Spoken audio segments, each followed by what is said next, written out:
Lo dijo él. A primera hora. A mí me han escuchado en varias ocasiones decir que justicia que tarda no es justicia. Me han escuchado en múltiples ocasiones, además, criticar y cuestionar la selectividad en el trámite de los procesos judiciales. Me han escuchado en reiteradas ocasiones hablar de la politización de la justicia, de la judicialización de la política y de la mediatización de la justicia. Son elementos que están allí cuando se trata de procesar determinados expedientes judiciales. Me han escuchado además ser crítico en el sentido de que aquí está claro que hay una agenda política de los operadores de justicia. Este maridaje histórico que ha tenido el poder político con la administración de justicia o viceversa, en varias ocasiones. Y el hecho de que para unos casos, lamentablemente, la administración de justicia ha develado mucha rapidez. Para otros casos simplemente duerme el sueño de los justos y uno no sabe qué ha pasado. Hay casos que avanzan con una lentitud de tortuga impresionante. Hay otros que en cambio casi a la velocidad de la liebre. Avanzan rapidísimo. Y claro, hay que remontarse al año 2018. Hay que remontarse ese año. Cuando aparecen varias publicaciones de un portal llamado Periodismo de Investigación, Portal La Fuente y Periodismo de Investigación. 2019 en realidad. 2018 en realidad. Hubo varias publicaciones de ese portal. Voy a citar 3 en este orden.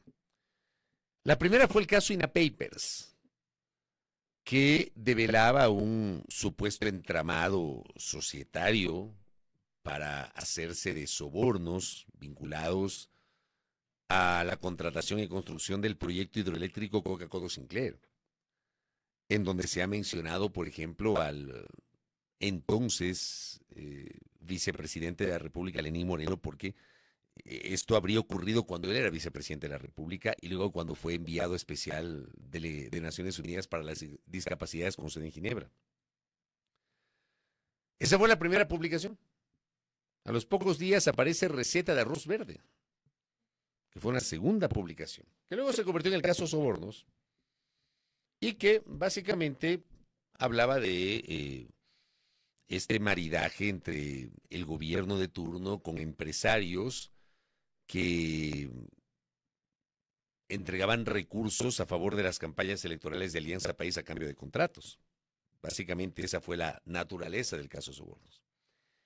Y luego hubo un caso del cual estoy seguro que nadie se acuerda, sobre el financiamiento presuntamente irregular de la campaña electoral del 2017.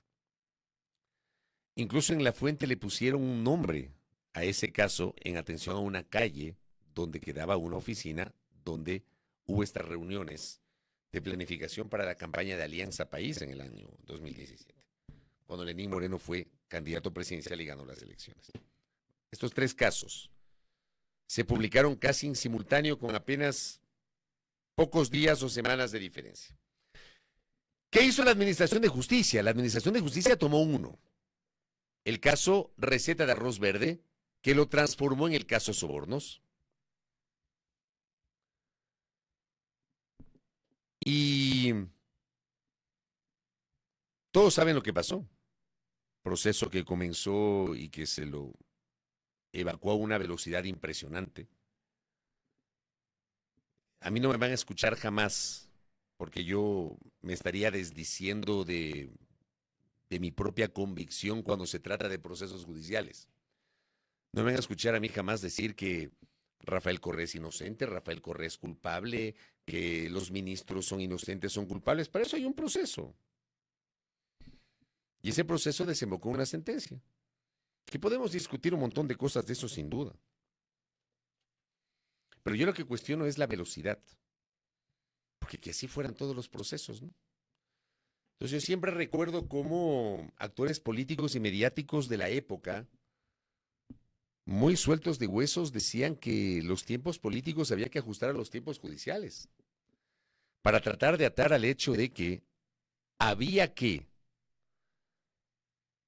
llegar a las últimas instancias del caso Sobornos y que ese caso quede en firme definitivamente para impedir que el economista Correa sea candidato a la vicepresidencia de la República.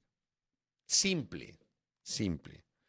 Tanto así que la historia refiere que para octubre, si la memoria no me es infiel, del año 2020, la sentencia quedó ejecutoriada incluso evacuando la casación. Y si ustedes revisan, por ejemplo, los archivos de la Corte Nacional de Justicia, aquí hay casos cuya casación no han sido resueltos desde que la Corte Nacional era Corte Suprema. Yo recuerdo, por ejemplo, el caso del expresidente Yamil Maguad, en el proceso judicial que le siguió Víctor Grande Aguilar por el feriado bancario y posterior congelamiento de los depósitos. Ese caso tardó muchos años en pasar la etapa de casación. Y así hay un montón. Los abogados litigantes, los abogados en libre ejercicio saben que es así. Pero resulta que el caso Soborno se resolvió a la velocidad del rayo. Quemaron todas las etapas, todas, para asegurarse que para el momento de la inscripción de las candidaturas queden firme, proscribiendo a que un actor político se pueda presentar como candidato a la vicepresidencia, que era el señor economista Rafael Correa. Esto ocurrió, esto pasó, no me estoy inventando nada, estoy relatando hechos que ocurrieron. Al punto que ustedes recordarán que el economista Correa se quiso inscribir con una imagen en la tablet junto al economista Andrés Arauz. Esto pasó. Finalmente no fue posible que Correa sea candidato a la vicepresidencia, el caso quedó en firme, etcétera, etcétera, etcétera. Para el caso INA Papers, en cambio, mientras para el caso Sobornos actuaron con una velocidad de liebre, para el caso INA Papers actuaron con una velocidad de tortuga. Y solamente activaron el caso. Iniciaron en 2019 disque la indagación previa. Y solamente cuando Moreno se fue del poder, después de mayo del año 2021, comenzaron supuestamente a activar o reactivar la investigación. Y estamos en 2025. Han pasado 6 años desde que comenzó la investigación del caso INA Papers, que le cambiaron el nombre, ya no se llama INA Papers, se llama Sinohidro. 6 años. Y recién ayer se instaló la audiencia de evaluación y preparatoria de juicio. O sea, ¿sí ven la diferencia entre lo uno y lo otro? Y ni hablar, por ejemplo, del caso del financiamiento presuntamente irregular de la campaña de Alianza País del 2017. Y ni hablar, por ejemplo, de una denuncia que se presentó en el año 2018, me parece, o 2019, porque la consulta fue en 2018. De un financiamiento presuntamente irregular de la consulta popular utilizando recursos de las empresas públicas. Que la Fiscalía hizo un show durante una semana, supuestamente iniciando una indagación previa, convocando a varias autoridades, y luego vean, no pasó es nada, ya nadie se acuerda. Yo estoy seguro que muchos de ustedes ni se acuerdan de lo que les estoy diciendo, porque de eso no se ha hablado. Porque en los medios no se habla, porque los actores políticos no lo hablan, porque la Fiscalía no avanzó en eso. Entonces, mientras para un caso se demoraron pocos meses, para este caso, recién a los 6 años, instalan la audiencia de evaluación y preparatoria de juicio. Vamos a explicar un poquito el caso INA Papers. Y tomo como referencia una nota que publicó hace 3 años, en 2022, en febrero, el portal GK. INA Investment Corporation es una empresa offshore fundada en el año 2012 por Edwin Moreno Garcés, hermano del presidente Lenín Moreno. La empresa fue constituida en Belice, un paraíso fiscal de Centroamérica, paraíso fiscal del Caribe. Según la Cancillería ecuatoriana, los paraísos fiscales son territorios donde se deposita dinero en cuentas bancarias secretas para evadir el pago de impuestos, que tienen como resultado flujos financieros ilícitos que fomentan la corrupción y el lavado de dinero. Según un portal anónimo denominado inapapers.org, el nombre del offshore, INA, respondería a las 3 últimas letras de los nombres de las hijas de Moreno: Karina, Cristina e Irina. Una investigación publicada en el portal La Fuente en 2019 y firmada por el entonces activista político Fernando Villavicencio y el periodista Cristian Zurita denuncian la trama de INA Papers. En la investigación se vinculaba a la familia del entonces presidente Lenín Moreno con la empresa offshore INA Investment Corporation. También se relacionaba a Edwin Moreno, hermano del presidente, y los esposos Javier Macías Carminiani y María Auxiliadora Patiño, quienes tienen amistad con Moreno y su esposa Rocío González. De esa relación de amistad se han filtrado fotografías que comprueban el vínculo entre las familias Macías Patiño y Moreno González. Según el portal La Fuente, la empresa compró muebles en Moinat, Sociedad Anónima Antigüedades, una tienda de muebles clásicos en Ginebra, Suiza. Los muebles fueron trasladados a la dirección Quay Wilson 451201 Ginebra, lugar donde residían Moreno y González, cuando cumplía el cargo de Alto Comisionado de las Naciones Unidas para las Personas con Discapacidad entre 2014 y 2016. También se le atribuye a la empresa INA Investment la compra de un departamento en Alicante, España, por un valor de 133.400 euros. Las facturas se emitieron a nombre de Edwin Moreno y María Auxiliadora Patiño. Para la compra del departamento, la empresa offshore habría hecho dos transferencias, una en diciembre de 2015 y otra en febrero del 2016. En las transferencias se registran dos direcciones. Entonces aparecen dos direcciones. La primera corresponde al domicilio de Javier Macías Carminiani, mientras que la segunda es el sitio donde está domiciliada la empresa petrolera Certecpec, de propiedad de Eduardo López, amigo de los hermanos Edwin y Lenín Moreno Garcés. El reportaje afirmaba que Alicante es la misma ciudad en la que vive Karina Moreno, una de las hijas del expresidente de la República. En la investigación, Fernando Villavicencio y Cristian Zurita, se menciona el nombre del abogado Ricardo Alemán, embajador de Panamá en México y socio de la firma Morgan & Morgan. El martes 4 de diciembre del 2018, Alemán habría ordenado a la abogada Laura Sinisterra la disolución de INA. Según la investigación, Alemán escribió: me pide XM que por favor procedas lo más rápido posible con la disolución. XM son, según la fuente, las iniciales de Javier Macías Carminiani. Y luego vamos a 2019, la entonces fiscal del Estado encargada, Ruth Palacios, abrió una indagación previa del expresidente Moreno. También era parte del expediente su hermano Edwin Moreno, Conto Patiño, el papá de María Auxiliadora Patiño, el suegro de Javier Macías Carminiani y Ricardo Alemán. La denuncia en su momento fue planteada por el asambleísta Ronnie Aliaga, de Revolución Ciudadana.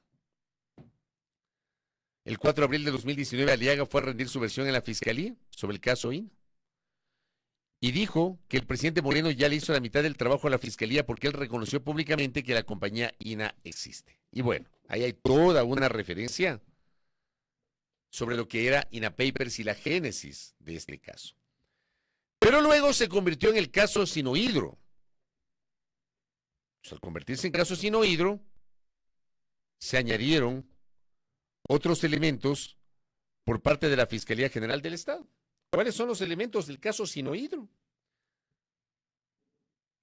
Todos los procesados, nos referimos al expresidente Moreno y 24 personas más. Inicialmente se procesó a 37, luego se vinculó a 3, dejando como total a 40 sospechosos. Finalmente, entiendo, son 25 hoy.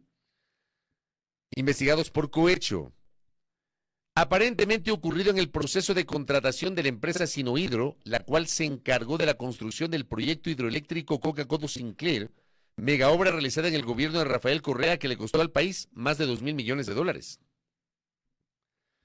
Pese a que fueron 40 investigados, la Fiscalía centra su acusación en 25 personas que habrían integrado una red de corrupción que facilitó el contrato de construcción del proyecto Coca-Codo Sinclair a cambio de 76 millones de dólares, coimas que habrían sido entregadas a través de terceras personas, por ejemplo, a cambio de falsos servicios de consultoría. Ahí estamos hablando de otra cosa. Dentro del mismo caso que nació como INA, con esta referencia que la tomé de 2022 de GK, con la teoría que hoy maneja la Fiscalía y la razón por la cual le cambió el nombre de INA Papers a Sinohydro. Y ahí, pues, ayer empezaron con los alegatos también de los abogados. La respuesta de las autoridades: están buscando la nulidad del proceso.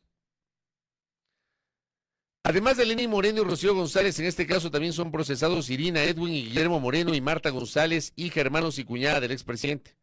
El empresario Conto Patiño, su esposa Beatriz Erdoiza, 4 hijos de ambos, Juan Carlos, Patricia, Manuel y María Auxiliadora, Priscila Burneo y Javier Macías Carminiani, nieta y yerno de Conto Patiño, el abogado Eduardo Carminiani, los exfuncionarios públicos Rocío Guerrero, Luciano Cepeda, María Augusta Vaquero, Henry Galarza y Carlos Almeida.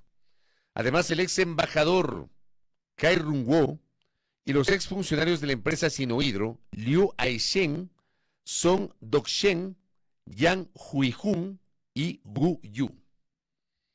La construcción de Coca-Cola se concretó con un crédito del Eximbank de China en momentos en que Lenín Moreno era vicepresidente de la República.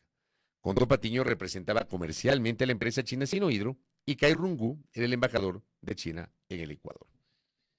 Un poquito el contexto para que se entienda. Pero a lo largo del tiempo, este proceso ha tenido tropiezos. Y por eso yo digo que aquí a la gente le miden con una vara distinta. Entonces nos vamos a remontar al 19 de abril del 2023, cuando la Fiscalía pidió la prisión preventiva para Lenín Moreno y otras 9 personas dentro del caso Sinohidro. Nota de CNN, de la colega y amiga Ana María Cañizares. Ojo con la fecha, 19 de abril del 2023. La Fiscalía General del Ecuador pidió prisión preventiva contra el expresidente Lenín Moreno, su esposa, su hija y otros 7 procesados dentro del llamado caso Sinohidro por el incumplimiento de la presentación periódica ante la justicia dispuesta en marzo de ese año por un juez, informó el Departamento de Comunicación de la Fiscalía a CNN. Moreno es procesado por su presunta participación en el delito de cohecho. Yo les hablaba de que esta nota fue publicada en abril. Vamos un mes atrás, vamos a marzo, cuando dictaron medidas cautelares contra Moreno. Entonces Moreno, con la apertura de la instrucción fiscal, que debía durar 90 días, les hablo de 2023, ojo, la indagación previa comienza en 2019, recién abrieron la instrucción fiscal en 2023, y recién ayer, el 27 de agosto del 2025, vino la audiencia de evaluación y preparatoria de juicio, para que vean la lentitud de este caso. Entonces dispusieron en marzo del 2023 medidas cautelares alternativas a la prisión preventiva. Para el señor expresidente Moreno, 6 miembros de su familia y otras 30 personas investigadas por este delito. Vamos a octubre del 2023. Miren todo el espacio de tiempo entre varios de los hitos que menciono. Porque Moreno al final incumplió la presentación periódica ante la autoridad, que nunca regresó. Moreno primero se fue a Estados Unidos, ¿se acuerdan? Que se fue a Miami, que volvió a los 3 meses, nunca más volvió, que volvió a los 3 meses. Se quedó en Estados Unidos y de pronto, de un día para otro, asoma en Paraguay. Entiendo que con la República del Paraguay no existe tratado de extradición, entiendo. Creo que esto también se comentó en su momento. Entonces vamos a esta nota del 11 de octubre del 2023. La defensa del expresidente Lenín Moreno remitió una justificación a la Corte Nacional de Justicia frente al incumplimiento de la medida cautelar que le obligaba a presentarse en esta instancia. Miren qué generosos son nuestros jueces, cada 4 meses. Entonces el expresidente Moreno tenía chance de cada 4 meses, no cada semana, no 2 veces a la semana como pasa con otros, ¿no? Cada 4 meses le dieron chance de presentarse y ni así la cumplió. Entonces su abogado, en su momento, había presentado un argumento sobre el estado de salud de Moreno. Y se requirió por esa única ocasión que pueda comparecer vía telemática, como ya le hacen otros procesados dentro de la causa. La única ocasión. Bueno, les cuento que ayer el señor Moreno igualmente compareció vía telemática junto a su señora esposa. Y aquí nadie dice nada. Entonces, claro, estas varas distintas con las cuales la justicia ecuatoriana mide a las personas que investiga son realmente muy cuestionables. ¿Cómo le permitieron estas credenciales al señor Moreno? ¿Saben por qué lo hacen? Porque el señor Moreno terminó siendo funcional para lo que el poder político de la época buscó entre 2017 y 2021. Porque yo no voy a hablar de que no soy ni militante ni activista político. A mí no me van a escuchar decir, ay, que Moreno traicionó a Correa. Eso que lo digan los militantes de Revolución Ciudadana y los militantes de Alianza País en su momento. Pero yo sí sostengo que el señor Lenín Moreno Garcés traicionó al Ecuador y traicionó su plan de gobierno. Porque el señor Moreno llegó con un plan de gobierno y ya en el poder le dio un giro de 180 grados a ese plan de gobierno. Porque a la vuelta de la esquina el señor Moreno se convirtió en detractor de aquel proceso político del cual fue parte. Yo no le doy ninguna credibilidad al expresidente Moreno, porque él fue vicepresidente de la República de ese gobierno del cual luego renegó durante 6 años. Y durante 4 años se benefició del sueldo que le pagaba ese gobierno para representar a las Naciones Unidas en Ginebra como enviado especial para las discapacidades. Entonces, para mí una persona así no tiene credibilidad. ¿Por qué el señor Moreno en su momento no presentó las denuncias correspondientes cuando era vicepresidente de la República de los casos de corrupción que luego denunció? Pregunto. Lo hizo ya en otra condición y fue muy funcional para lo que el poder político, el poder económico, el poder mediático de la época necesitaba. Entonces, claro, hay algunos colegas, algunos opinadores, que lo elevan a la categoría de prohombre a Lenín Moreno. Entonces, claro, yo le escuchaba hace algunas semanas a un connotado radiodifusor guayaquileño que decía que el expresidente Lenín Moreno, que el señor Lenín Moreno ha sido el mejor presidente de la historia de este país. Imagínense ustedes, un presidente que no pudo enfrentar la pandemia, que dejó la vara tan baja que vino el presidente Lazo y en 3 meses nos vacunó a 9 millones de ecuatorianos. Un presidente que no estuvo a la altura de las circunstancias. Un presidente que al ojímetro eliminaba instituciones. Un presidente débil, cuyo gobierno se sostuvo por un par de personajes que sí tenían carácter en su gobierno, pero también opado por el poder mediático y económico de la época. Entonces,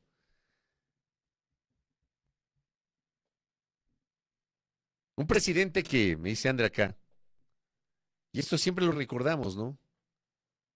La forma tan cuestionable en que manejó el secuestro y posterior asesinato de nuestros colegas y amigos de Diario El Comercio en enero del año 2018. Javier Paul y Efraín, que le mintió a la familia, que no le dijo la verdad al país. ¿Ya? Entonces yo sí tengo un sentido crítico respecto del señor Moreno. Sin embargo, el señor Moreno tiene el derecho a defenderse. El señor Moreno es inocente hasta que no se demuestre lo contrario. El señor Moreno tiene el legítimo derecho de defenderse y presentar sus descargos a través de sus abogados. Y si mañana pasado el proceso desemboca en que no hay evidencias de que él incurrió en un acto de corrupción, bueno, para eso están las cortes, ¿no? Y para eso están las sentencias. Mi reclamo aquí es la selectividad. Mi reclamo aquí es que para unos actúan, pero de una manera, vea, rapidísima, y para otros los casos duermen el sueño de los justos y no pasa absolutamente nada, pero nada. Con el gobierno del expresidente Moreno, aquí ha habido mucha indulgencia, mucha condescendencia en este país. Aquí nunca, por ejemplo, se investigó relaciones que pudieron haber tenido legisladores de Alianza País con cuotas de poder en las provincias. Nunca se investigó. Nunca. Son cosas que están ahí. Ha habido mucha indulgencia con el señor Moreno. Y ha habido tanta indulgencia que ayer, claro, comparece telemáticamente y aquí no pasa nada. No pasa absolutamente nada. Entonces, esas son las cosas que yo cuestiono en este país. Yo cuestiono en este país la selectividad. Porque al señor Moreno y al señor Correa debieron haberlos medido con la misma vara. Y no los midieron con la misma vara. Y al resto de gente hay que medirla con la misma vara. Porque al final todos tenemos los mismos deberes y obligaciones. Pero aquí se mide a los unos con una vara que es mucho más corta y a otros con una vara mucho más larga. Veamos en qué termina esta novela. 7:05 a.m, cierro el comentario. Ya lo tenemos al señor ministro, ¿no? Vamos a conversar con el ministro de Salud. Póngale en ojo esa entrevista. Creo que será muy importante y muy interesante dialogar con el ministro Jimmy Martin sobre la situación del sector de la salud y obviamente estoy pendiente de los comentarios y de la interacción con nuestra audiencia. Primera plana. Todas las noticias, todas las voces.